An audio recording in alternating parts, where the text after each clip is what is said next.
மக்னாயும் ஊழியங்கள் வழங்கும் இன்று ஒரு தேவ வார்த்தை மூலமாய் மீண்டும் உங்களை சந்திப்பதில் மிகுந்த சந்தோஷம். இந்த நாளிலே வாசிக்கும்படியாய் தெரிந்து கொள்ளப்பட்ட ஒரு பகுதி யோபு 23 அதிகாரம் 14வது வாக்கியத்தை வாசிக்க கேட்போம்.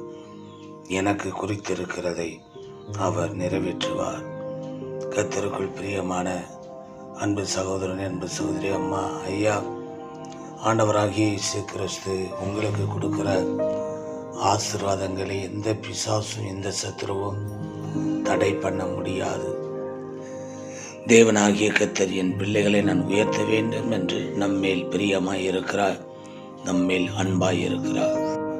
முதலாவதாக நம் வீட்டை சுற்றி இருக்கப்படுகிற ஜனங்களுக்காக நாம் ஜெபம் செய்ய வேண்டும். ஏனென்றால் நாம் ஒரு நல்ல நிலைமையிலே வருவது அவர்களுக்கு பிடிக்காத ஒரு தருணம்.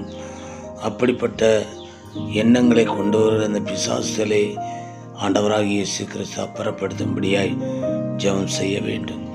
கிருபையும் இரக்கமும் பரிசுத்தம் நல்ல பிதாவே, வீட்டை சுற்றிலும் இருக்கப்படுகிற பொறாமையின் ஆவிகளை இயேசுவின் நாமத்தில் நாங்கள் கட்டி ஜெயம் எடுக்கிறோம்.